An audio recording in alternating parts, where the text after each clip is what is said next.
خلاص كأس العالم بدأ. فأنا جيت أقول لكم بطولات المنتخب مصر هتكسبها على مر التاريخ، بس قبل ما نبدأ متنساش اللايك والفولو. بالمناسبة الصفحة بتاعتي على تيك توك هعمل فيها فيديوهات عن محلل أداء مباريات المنتخب، إن شاء الله هتلاقوا الرابط بتاعها في الوصف أو التعليق.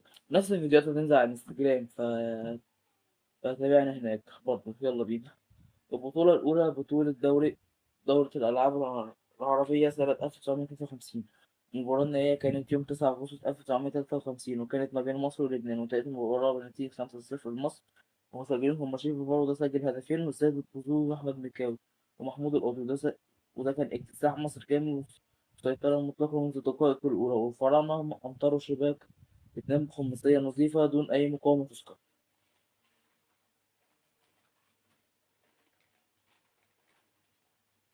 البطولة الثانية بطولة ألعاب البحر الأبيض المتوسط عام 1955، وكانت في برشلونة في أسبانيا. المباراة النهائية كانت يوم 24 يوليو 1955، وكانت ما بين مصر وإيطاليا. انتهت المباراة بنتيجة 1-0 لمصر، والمسجل هو رأفت عطية. ودي كانت مباراة دفاعية قوية صعبة جدا ضد الإيطاليين. حسمها الفراعنة بهدف وحيد وقاتل ليخطفوا الميدالية الذهبية. البطولة الثالثة بطولة كأس الأمم الأفريقية سنة 1957 في خرطوم في السودان. المباراة النهائية كانت يوم 29 مايو 1959، وكانت ما بين مصر والسودان، وانتهت المباراة بنتيجة 2-1 لمصر. المسجل هو عصام باهي. وفي المباراة دي تقدمت مصر أولا، ثم تعادلت السودان في الشوط الثاني، واشتعل اللقاء حتى خطف عصام باهي هدف الفوز القاتل لمصر قبل النهاية ب6 دقائق. البطولة الخامسة بطولة دورة الألعاب العربية سنة 1961 في المغرب. المباراة النهائية كانت يوم 8 سبتمبر 1961، وكانت ما بين مصر والمغرب، وانتهت المباراة بنتيجة 3-2 لمصر. مسجلون هم بدر عبد الفتاح، وده جاب جونين، ومصطفى شاذ. البطولة دي اتلعبت بنظام الدوري، فكانت مواجهة أصحاب الأرض شرسة ومثيرة، لكن الفراعنة حسموا اللقاء والصدارة بفارق هدف واحد. البطولة السادسة كأس الأمم الأفريقية سنة 1986 في مصر. المباراة النهائية كانت يوم 21 مارس 1986، وكانت ما بين مصر والكاميرون. انتهت المباراة بنتيجة 0-0 وبركات الترجيح 5-4 لمصر. المواجهة دي كانت مواجهة تكتيكية مغلقة، ثغرة الشد العصبي والحظر الدفاعي طوال 120 دقيقة، وحسمت مصر اللقب بركلات الترجيح وسط مؤازرة 120 ألف مشجع. البطولة السابعة بطولة دورة الألعاب الأفريقية سنة 1987 في كينيا. المباراة النهائية كانت يوم 12 أغسطس 1987، وانتهت المباراة بنتيجة 1-0 لمصر.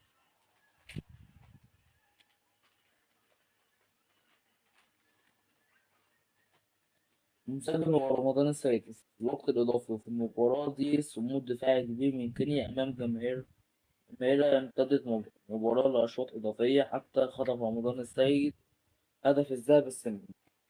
البطولة الثامنة بطولة دورة الألعاب العربية أو كأس العرب سنة 1992 في سوريا.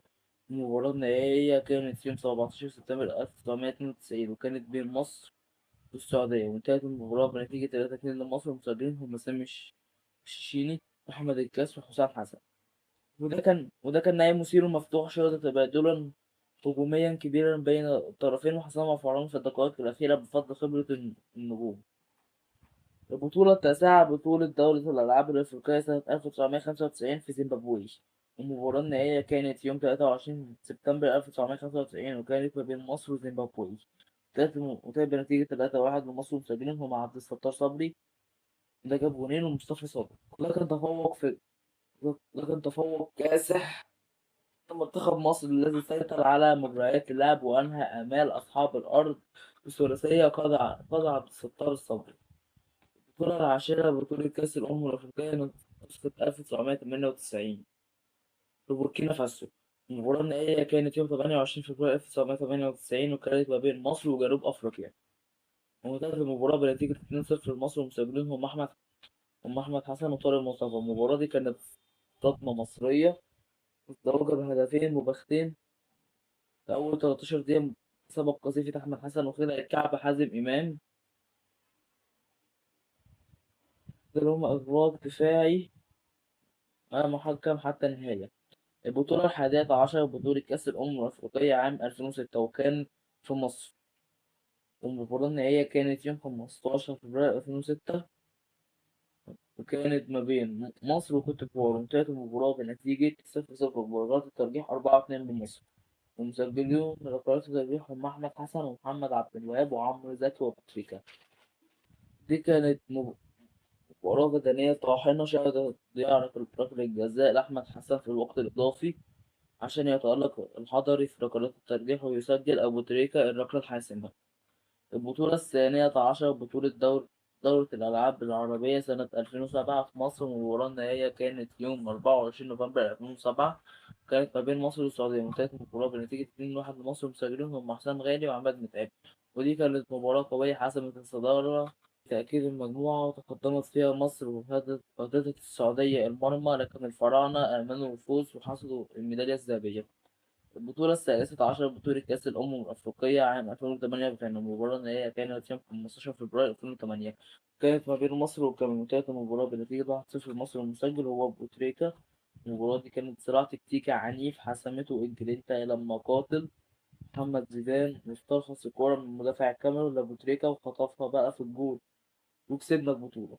البطولة الرابعة عشر والأخيرة بطولة كأس الأمم الأفريقية عام 2010 في أنجولا، المباراة النهائية كانت يوم 31 يناير 2010، كانت ما بين مصر وغانا، وانتهت المباراة بنتيجة 1-0 لمصر، المسجل هو محمد ناجي أو جده. ودي كانت مباراة معقدة ومغلقة تماما، فرض فيها شباب غانا رتمهم البدني حتى كسر البديل الذهبي جده التعادل بوانتو مع زيدان. بس كده خلصنا الحلقة، لو عجبتك اعمل لايك وفولو، يا ريت قول رأيك في الحلقة تحت في الكومنتس، ولو عايزني أعمل أفكار تانية قولها لي تحت في التعليقات، لو عايزني أجاوبك على أسئلة بتيجي بالك كده في الكورة قولها لي تحت في الكومنتس، ورد كل حلقة عجبتكم تشوفوا اللايك وفولو. سلام.